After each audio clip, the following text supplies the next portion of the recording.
오늘 우리에게 주시는 하나님의 말씀은 요한복음 5장 1절부터 9절까지의 말씀입니다. 요한복음 5장 1절부터 9절, 신약성경 149면에 있는 요한복음 5장 1절부터 9절까지의 말씀, 저와 여러분들이 한 절씩 교독하시고 마지막 절은 함께 읽도록 하겠습니다. 그 후에 유대인의 명절이 되어 예수께서 예루살렘에 올라가시니라.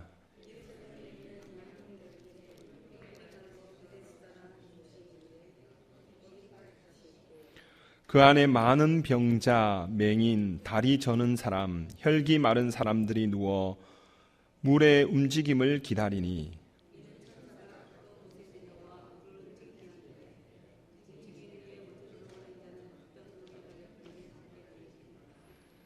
거기 38회 된 병자가 있더라.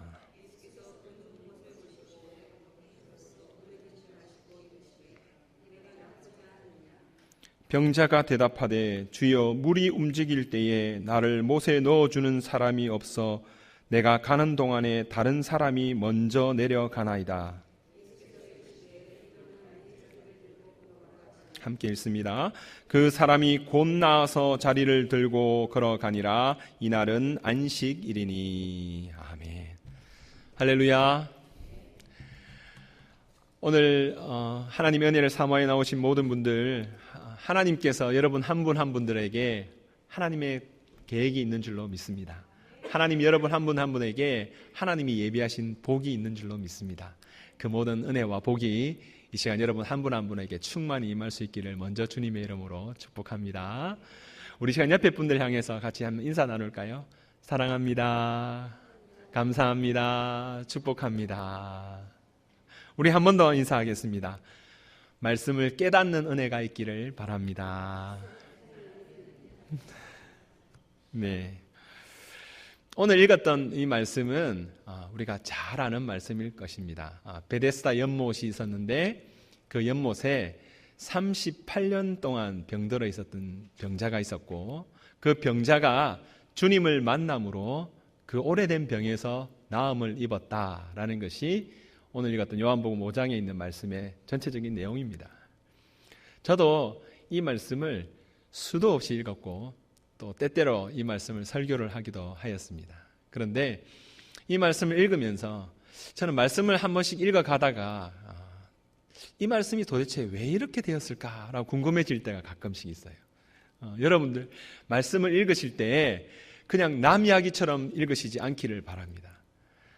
성경 66권의 이 말씀은 오늘도 살아계셔서 지금도 이 온 우주 만물을 다스리시고 우리와 함께 하시는 그 하나님이 2000여 년 전에 다른 사람에게 주어진 말씀이 아니라 오늘 나에게 주시는 살아있는 그 생명의 말씀인 줄로 믿습니다.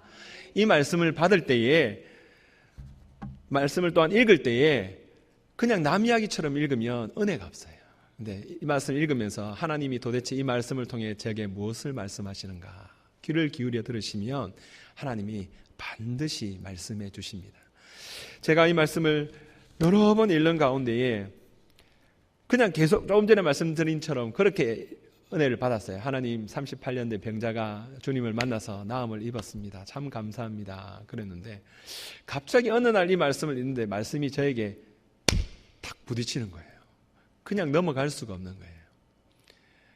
그 말씀을 붙들고 제가 며칠 동안 실험을 하였습니다. 하나님 도대체 이 말씀이 왜 이렇게 주어졌습니까? 그 가운데 하나님 제게 주신 은혜가 있어서 여러분들과 그 말씀의 은혜를 나누고자 합니다. 여러분 오늘 말씀 보면 처음에 어떻게 기록되어져 있습니까? 5장 1절에 그 후에 유대인의 명절이 되어 예수께서 예루살렘에 올라가시니라. 성경은 그렇게 시작하고 있습니다. 유대인의 명절은 어떤 명절이었을까요? 사람들 중에서는 불임절이라고 이야기하는 사람도 있고 또 어떤 사람은 유월절이었을 것이다 라고 이야기하는 사람도 있습니다. 어떠한 명절에는 정확히는 알 수 없어요. 성경에 유월절이다 라고 되어 있으면 우리가 유월절이라고 믿는 것이고 불임절이라 했으면 불임절이라고 믿는 것이지만 어떤 명절이라고 말하지는 않았지만 유대인의 명절이 되어서 예수님께서 예루살렘에 올라가셨다라는 것을 보면 아마 6월절이었을 것이다. 많은 학자들이 6월절이었을 것이다. 이렇게 이야기를 하고 있습니다. 어떤 명절이었던 간에 예수님이 예루살렘 전으로 올라가셨습니다. 한번 생각해 보십시오. 지금도 이스라엘 전에 사람들이 그 이스라엘 성전에 예배드리러 이스라엘 백성들은, 유대인들은 통곡의 벽 앞에 서서 지금도 막 기도를 하고 있습니다. 무슬림들 같은 경우는 그 메카에 한번 가서 예배를 드리는 것이 자신들의 구원의 한 요건이에요. 그래서 자신의 모든 것을 다 팔아서라도 가서 예배를 드려요. 아마 이 당시에 이 예루살렘에 사람들이 정말 많이 몰려 있었던 것 같아요. 저는 저 혼자 혹시 아십니까? 들어보셨습니까? 무남동녀라고 제가 2대째 혼자 이렇게 저 혼자밖에 누님도 없고 뭐 형제가 아무도 없습니다. 저는 어릴 때 아버님 어머님이 저에게 잘 해주셨어요. 할머님도 저에게 잘 해주셨고, 그런데 딱 싫은 날이 있었어요. 어떤 날이었겠습니까? 저는 명절이 되면 그게 싫더라고요. 왜냐하면 명절이 되면 사람들이 다 몰려와서 이렇게 함께 축하도 하고 음식도 만들어 먹고 이래야 되는데 저희 집은 명절 되면 썰렁합니다. 그러니까 아무도 사람이 없어요.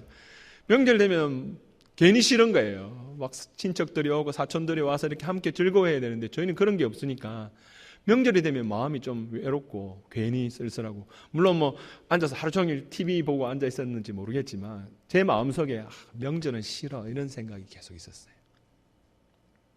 그런데 오늘 성경은요, 여러분, 성경을 자세히 보시면 성경은 그 말씀이 한 절 한 절이 그냥 기록되어진 것이 아닙니다. 유대인의 명절이 되어 예수님이 예루살렘에 올라가셨는데 그곳에서 38년 된 병자를 만났지 않습니까? 성경에 1절에 있는 말씀 굳이 하실 필요도 없어요. 그런데 왜 그 말씀을 하고 있냐면 성경의 큰 그림 속에서 대조하고 대비하고 있는 것을 볼 수가 있으셔야 돼요. 말씀을 꼼꼼히 읽으시면 그것이 보입니다. 보십시오. 38년이나 병들어 있는 한 사람이 있습니다. 이 사람이 얼마나 힘들었겠어요. 얼마나 우리가 다 알겠죠. 근데 이 사람은 그 병이 오래돼서 아마 그 가족들도 친척들도 친구들도 다 떠나갔을 거예요. 아마 이 사람 처음에 데리고 왔을 때는 이 사람이 그냥 오진 않았을 거 아니겠습니까? 가족들이 데리고 왔던, 친구들이 데리고 왔던 누군가가 있었을 거예요. 이 사람은 아마 돌봐주는 사람도 있었을 겁니다. 그런데 병이 한 해, 두 해가 아니고 38년이나 되니까 아마 이 사람 혼자 그곳에 있었을 겁니다. 그런데 한쪽에선 명절이 되었어요. 사람들이 즐거워합니다. 축제입니다. 하나님을 찬양합니다. 서로 막 축복하고 있습니다. 그림이 보이십니까, 여러분? 제가 아까 말씀드린 대로 제가 명절 되면 막 친구들이, 친척들이, 사촌들이 몰려오는 게 싫었다 그랬지 않습니까? 아마 이 사람 평소에는 좀 38년 된 병 가운데서 좀 그래도 사람의 목숨이 참 질기니까, 그렇죠? 버티고 있었을 겁니다. 그런데 그날을 따라 아마 이 사람은 더 마음이 외롭고 더 힘들었을 거예요. 한쪽에선 사람들이 몰려와서 축하하고 잔치가 벌어지는데, 명절이었는데 이 사람은 그곳에 혼자 누워 있습니다. 여러분, 성경을 읽으시면서 그 그림이 보여주셨으면 좋겠어요. 그 가운데 저는 말씀을 읽으면서 38년이라는 숫자가 어느 날 제게 다가오기 시작했어요. 처음에는 38, 예전 성경에 38년이라고 해요. 38년 그렇구나 했어요. 물론 그 38이라는 숫자가 제가 처음에 말씀을 계속 묵상해 갈 때는 제 나이 정도 또래였으니까, 지금이야 좀 시간은 지났습니다만 38이라는 게 그렇게 다가오지 않았어요. 그런데 38 어느 날 말씀을 계속 묵상하면 묵상할수록 이 38이라는 숫자가 그렇게 저에게 다가옵니다. 나중에는 그 38이라는 숫자에 제가 막 짓눌리기 시작했어요. 무슨 말씀이냐면, 제가 이 38년 된 병자의 아픔을 이해할 수 있는 사건이 있었기 때문에 그렇습니다.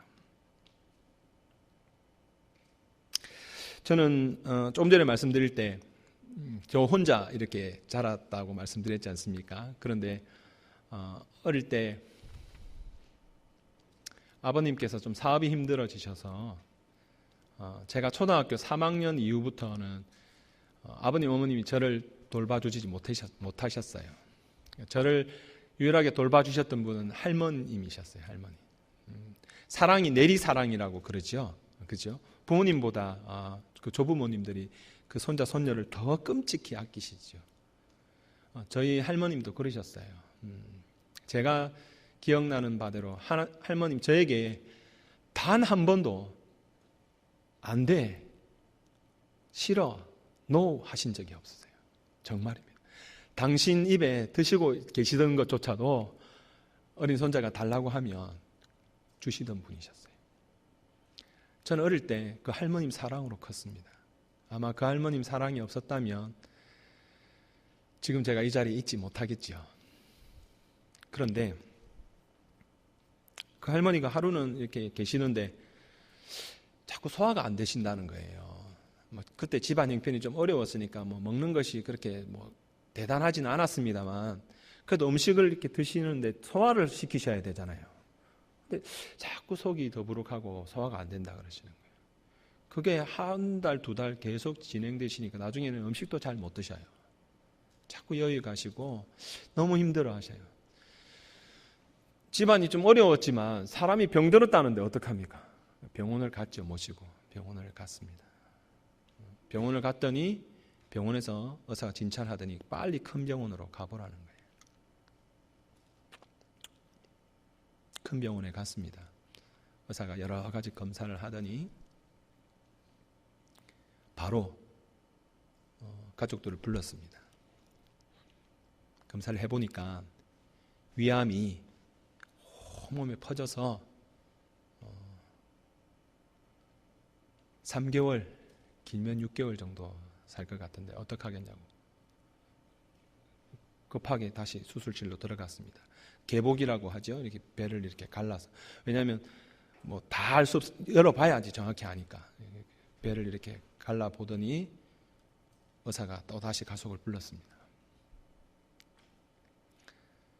열어보니까 생각했던 것보다 더 심해서 연세도 있으시니까 칼을 대면 수술 중에 돌아가실지 모르겠다. 어떻게 하겠느냐 이렇게 물었어요. 수술하겠느냐. 하지만 거의 99% 이렇게 하다 연세가 있으시니까 전신 마취를 견디시기도 힘들고 어려우니까 어떻게 하겠냐. 3개월에서 6개월 정도 남은 시간들 잘 할머니하고 시간들 잘 마무리하시고 만난 것도 좀 드시고 싶은 것 좀 드시고 가고 싶은 것도 가보시고 그렇게 해서 마무리하는 게 좋을 것 같은데 결정은 우리 보고 하라는 거예요. 아버님 어머님이 병실 밖에서 대성통곡을 하셨습니다. 아마 마음의 회환 같은 게 있으셨던 것 같아요. 그러니까 이제 여러 가지 어려워지는 경제 과정 속에서 어머님 제대로 모시고 이런 것들 때문에 아마 그러신 것 같아요. 병실 밖에서 막 이렇게 대성통곡을 하셨어요. 저도 같이 있었는데 아까 말씀드린 대로 할머니하고 저하고 제일 많은 시간을 보냈고 할머니가 늘 저를 돌봐주셨는데 그 할머니가 위암이 걸렸다는 거예요. 3개월, 길면 6개월 사신다는 거예요. 제가 잘 웁니다. 여러분 보시는 바와 같이 전 연속극을 봐도 울고 조금만 그간 걸 봐도 웁니다. 눈물이 많은 사람입니다. 그런데 그날 밤에 그 병실 밖에서 제가 이를 악물고 울지 않았습니다. 아니 울 수가 없었어요. 울면 할머니 돌아가시는 걸 인정하는 것 같이 여겨졌어요. 그때 제 마음에. 그래서 두 분이 아버님은 울고 계시는데 저는 이를 악물고 눈물 한 방울 흘리지 않았습니다. 이를 악물고 있었습니다. 그러면서 하나님께 이렇게 기도했습니다. 하나님, 제 삶에 딱 1년만 떼어서, 아니 더 떼어 가셔도 좋은데 딱 1년만 떼어서 할머니 드릴 수 있으면 드리면 좋겠습니다.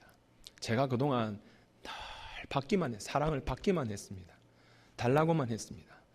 네, 딱 1년만 떼어서 할머니 드리면 제가 그 남은 1년 동안 정말 후회하지 않게 잘 할머니 모시고 제가 할 수 있는 최선을 다하고 그렇게 할머니 보내드려야지. 이대로는 하나님 제가 절대 보내드릴 수 없습니다.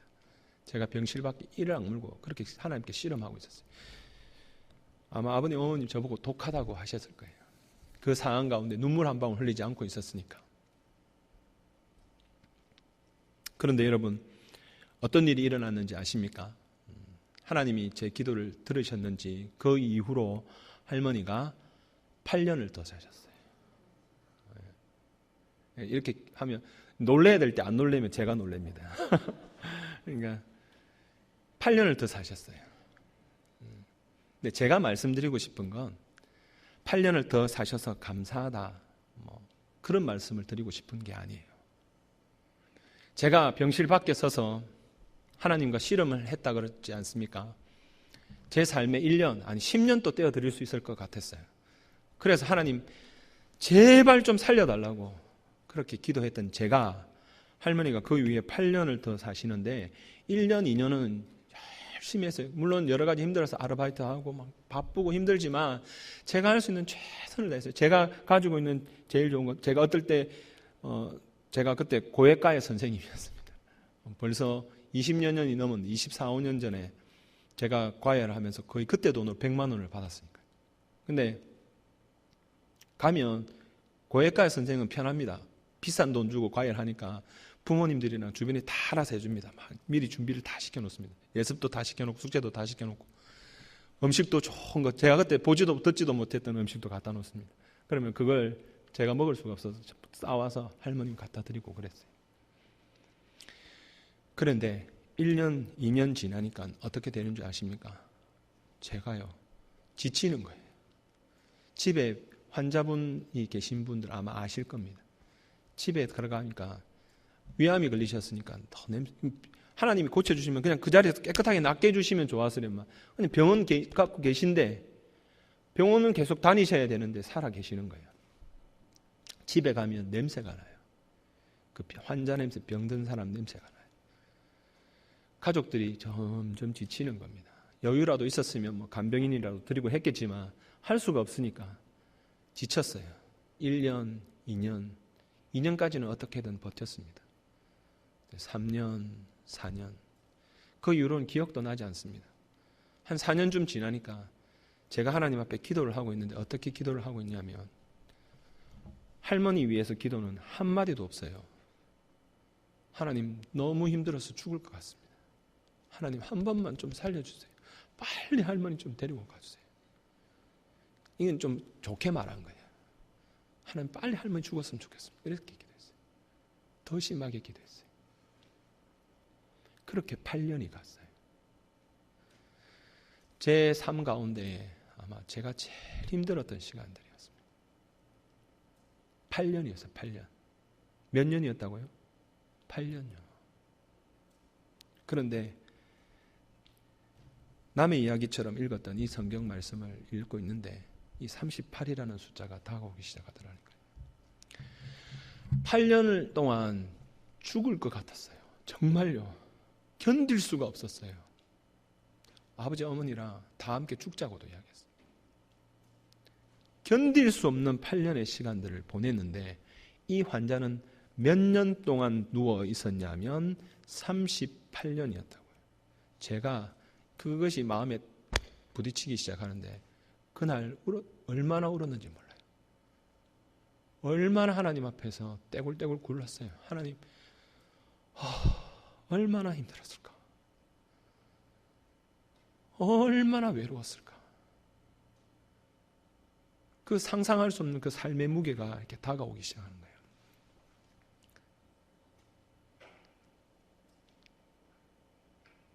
여러분, 한 두 분씩 짝을 좀 지어 보시면 좋을 것 같은데요. 혼자 앉아 계시는 분은 혼자서 이렇게 하셔도, 한번 두 분씩 옆에 계시면 한번 옆에 분이랑 한번 가위바위보 한번 해보십시오.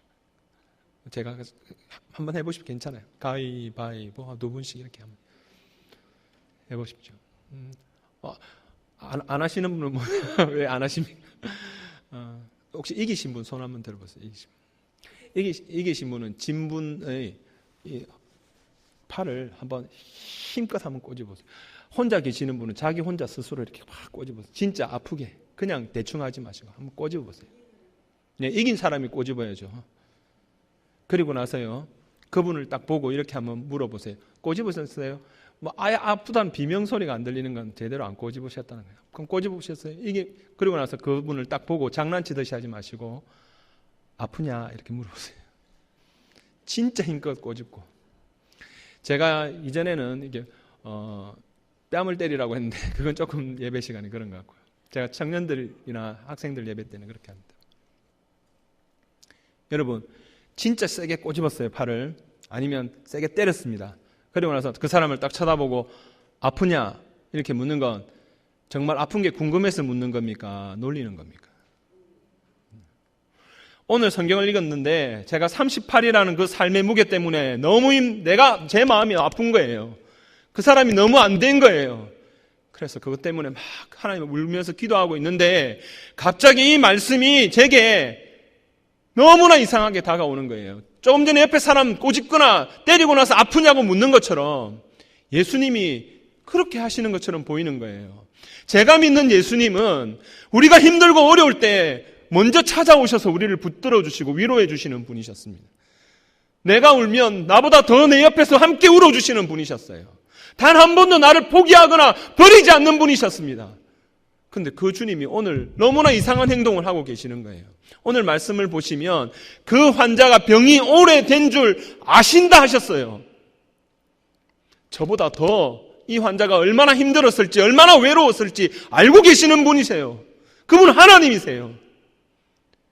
그런데 그분이 왜 그 사람한테 찾아와서 내가 낫고냐 하느냐 물으시냐 말이에요.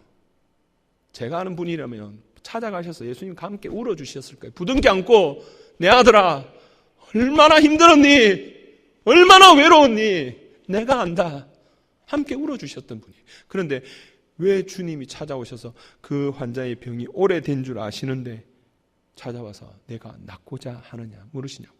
제가 이해가 될 수가 없었어요. 한동안은 한참 동안 울다가 갑자기 이 말씀이 제게 부딪히는 거예요. 왜 주님 그렇게 하셨습니까? 왜 주님 그렇게 물으십니까? 놀리는 것도 아니고 왜 그렇게 물으십니까? 그때 주님이 제게 말씀하셨어요. 내가 낫고자 하느냐. 제가 이해할 수가 없어요. 무슨 말씀이세요? 주님, 저 건강한데요. 저 괜찮은데요. 주님 다시 물으셨어요. 네가 낫고자 하느냐. 주님이 다시 한번 제게 말씀하실 때 제가 주님이 무엇을 말씀하시는지 깨달았어요. 말씀을 한번 더 자세히 볼까요? 38해 된 병자가 5절에 있었는데 예수께서 그 누운 것을 보시고 병이 벌써 오래된 줄 아시고 이러시되 내가 낫고자 하느냐 물으셨던 게 너무나 이상했습니다. 그 대답은 7절에 있습니다. 우리 7절 말씀 한번 같이 읽겠습니다. 시작. 병자가 대답하되 주여 물이 움직일 때에 나를 못에 넣어주는 사람이 없어 내가 가는 동안에 다른 사람이 먼저 내려가나이다. 제가 이 말씀 정말 하나도 안 보태고 100번 이상 읽었습니다. 수도 없이 읽었는데 이 말씀이 하나도 안 이상했어요. 38이라는 숫자도 아무렇지도 않았어요. 그런데 이 말씀이 저의 말씀이 되기 시작할 때 38이라는 숫자가 너무나 무겁게 다가오더라고요. 그 삶의 무게가 느껴지기 시작하더라고요. 그래서 그냥 넘어갈 수 없어서 그 말씀을 붙들고 울었습니다.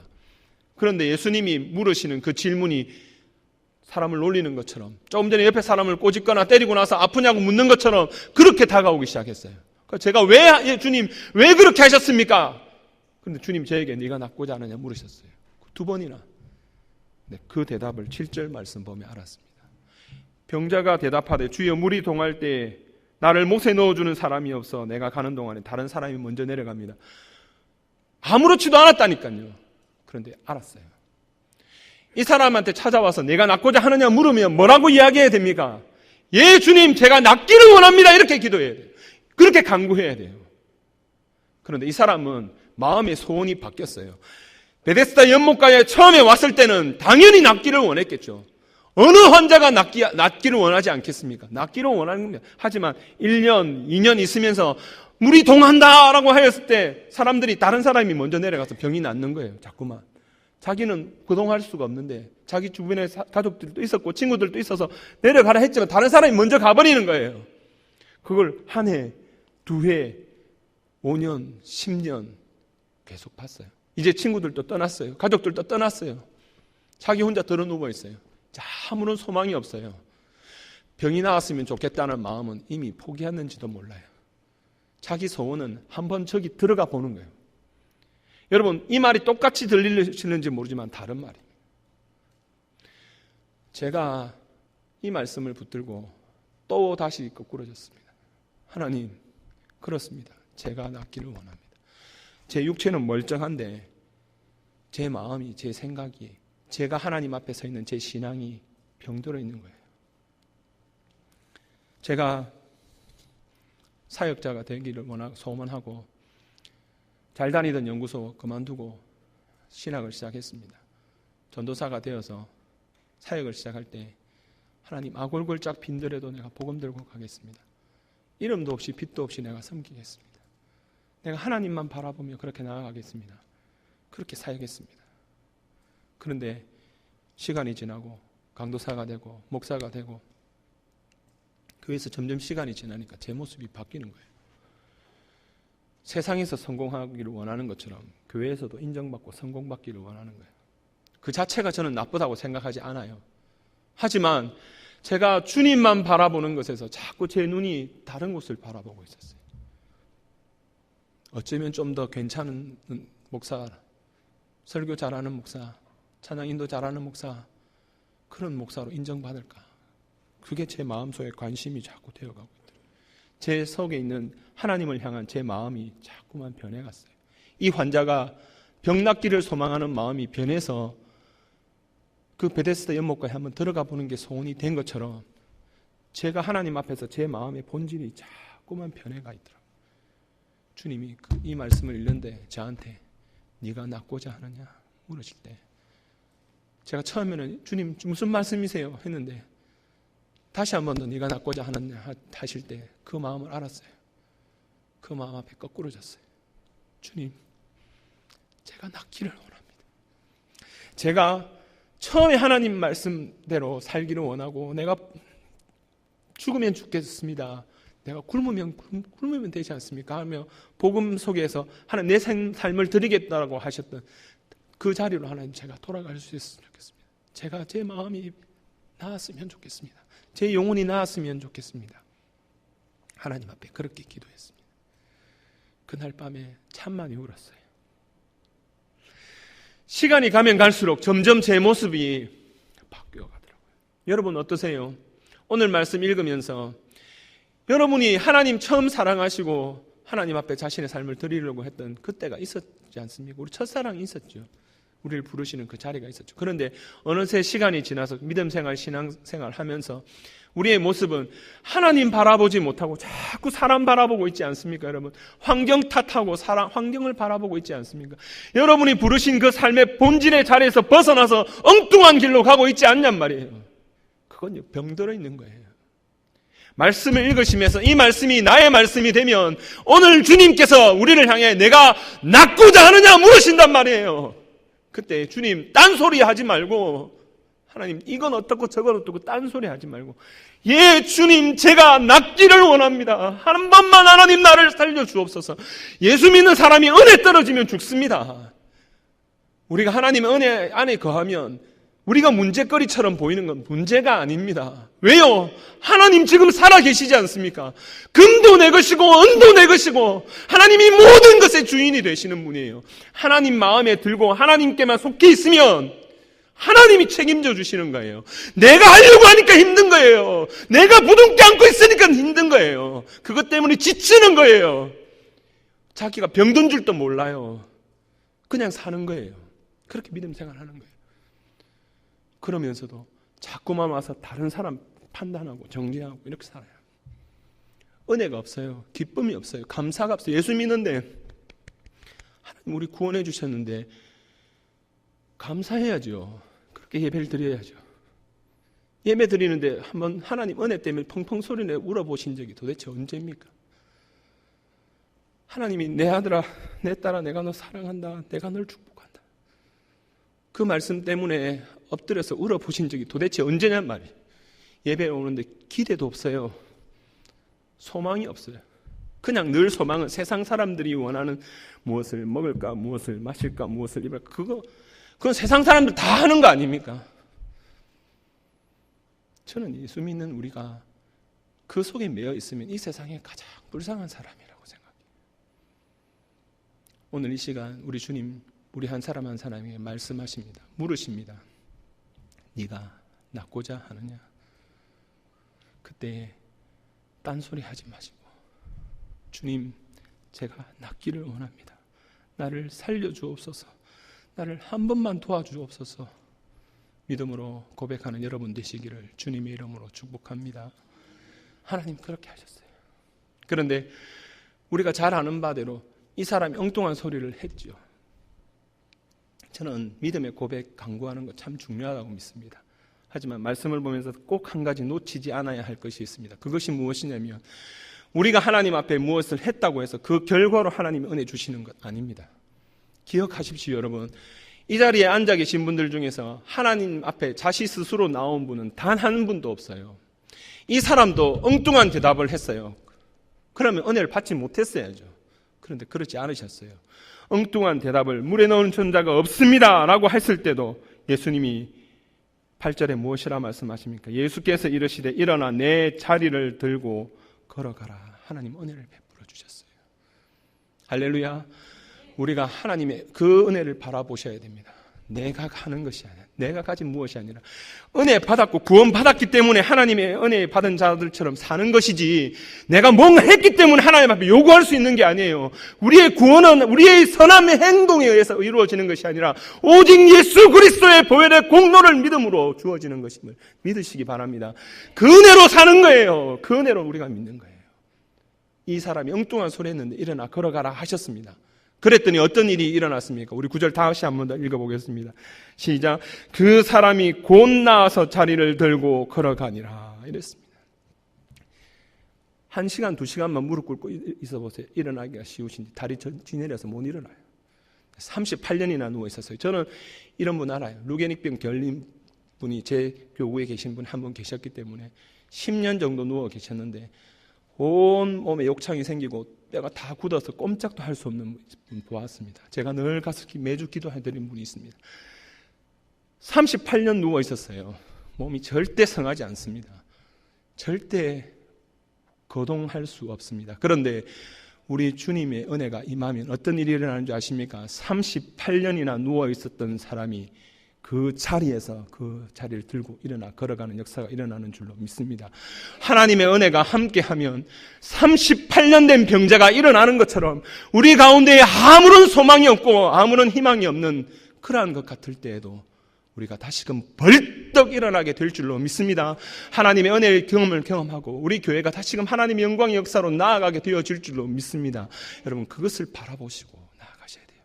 이 자리를 나아가실 때에 하나님, 제가 정말 주님이 부르시는 그 삶의 본질의 자리로 돌아가게 도와주시고 우리 교회가 그 본질의 자리로 돌아가게 도와주시고 우리 가운데 병들었던 것, 상한 것들이 고침받게 도와주시고 하나님의 은혜로 말미암아 우리가 지금까지 왔사오니 하나님이 한번 은혜를 베푸시면, 하나님이 한번 도와주시면 아무런 소망이 없는 것 같은 제가, 우리 가정이, 우리 교회가 하나님의 은혜 안에서 다시금 불일 듯 일어나서 하나님의 영광을 나타내고 주님 앞에 큰 역사를 이루게 되어질 줄로 믿습니다. 믿음으로 고백하는 우리 모두가 될 수 있기를 다시 한번 주님의 이름으로 축복합니다. 우리 시간 합심해서 한번 같이 기도하시겠습니다.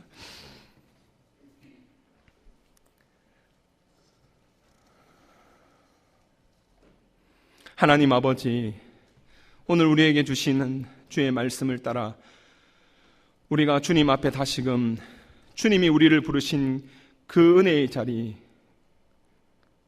그 본질의 자리로 하나님 나아가게 은혜를 베풀어 주시고 주님이 우리에게 찾아오셔서 내가 낫고자 하실 때에 진심으로 중심으로 예 주님 제가 낫기를 원합니다. 나를 도와주옵소서, 나를 불쌍히 여겨 주옵소서, 나를 한 번만 살려 주옵소서 믿음으로 고백하는 우리 모두가 되게 하여 주시옵소서. 그리하여서 우리 주님의 도우심을 얻고 다시금 하나님의 영광을 나타내는, 하나님의 영광의 역사를 이루어가는 저와 우리 모든 성도인들과 그 가정과 우리 교회가 되어질 수 있도록 은총 베풀어 주시옵소서. 반드시 하나님 도와주실 줄로 믿습니다. 감사를 드리며 거룩하신 우리 주 예수 그리스도의 이름으로 기도드리옵나이다. 아멘.